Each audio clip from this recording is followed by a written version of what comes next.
Oke, selamat datang di sesi bedah visual kita hari ini. Khusus buat kalian, teman-teman mahasiswa TRK, kita bakal ngebongkar habis gimana sebenarnya desain grafis itu bekerja.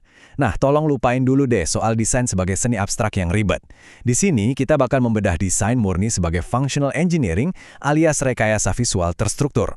Tujuannya apa? Biar proyek multimedia kalian nggak cuma sekedar bisa di-run, tapi benar-benar sukses besar dan impactful di lapangan. Sekarang coba kita hadapi realitas yang lumayan nyelekit ini ya.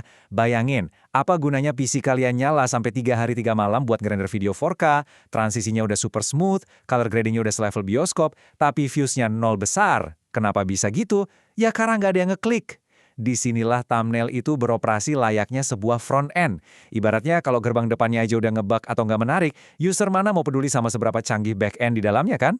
Jadi, ini dia pipeline bahasan kita. Pertama, soal estetika versus fungsi nyata. Kedua, anatomi visual yang clickable.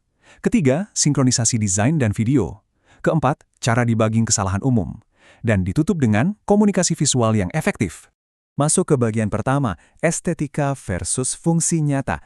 Kita harus redefinisi ulang nih makna desain. Intinya, kita harus berhenti mikir kalau desain itu sekedar bikin sesuatu kelihatan cantik. Sebagai engineer di ranah multimedia, kalian harus mulai menganggap desain itu sebagai UI atau user interface.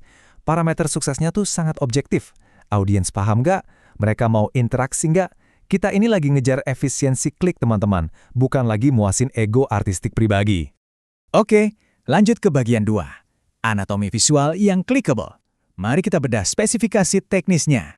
Angka 5, perhatikan baik-baik. Ini adalah limit absolute bandwidth dari audiens kita.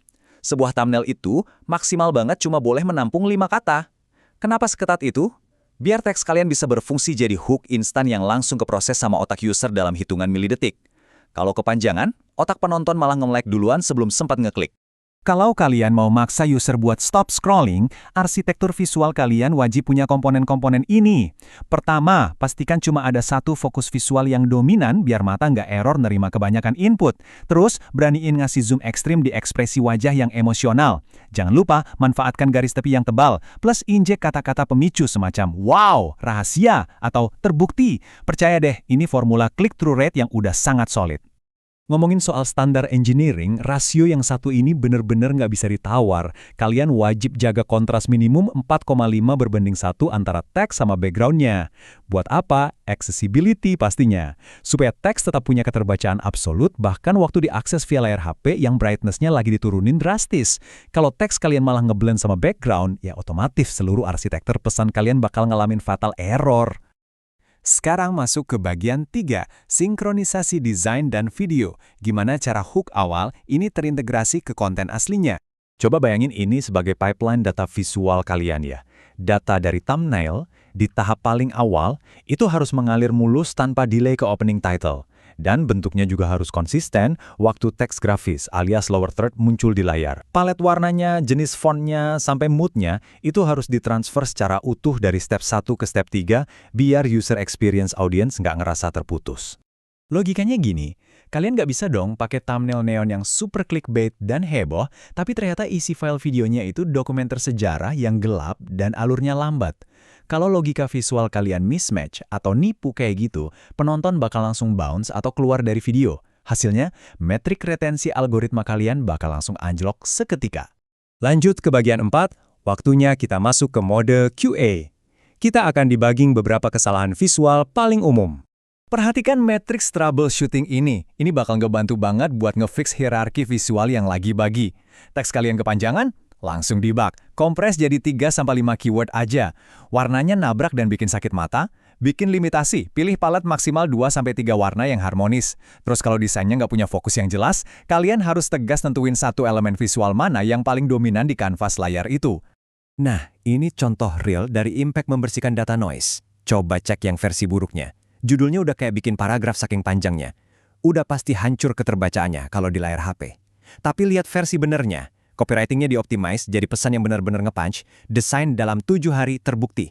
Kelihatan kan bedanya? Sangat efisien, kontrasnya tinggi, dan langsung strike ke intinya. Akhirnya kita sampai di bagian 5, komunikasi visual yang efektif. Ini checklist terakhir sebelum kalian ngedeploy project. Anggap ini sebagai protokol ping test visual kalian, atau aturan emas 2 detik. Pertama, apakah secara visual ini langsung narik mata? Kedua, apakah inti pesannya bisa kerender di otak user kurang dari 2 detik? Dan ketiga, apakah desainnya sukses memicu rasa penasaran buat ngeklik? Kalau ada satu aja pertanyaan ini yang jawabannya tidak, berarti desain kalian masih error dan wajib balik lagi ke pipeline development.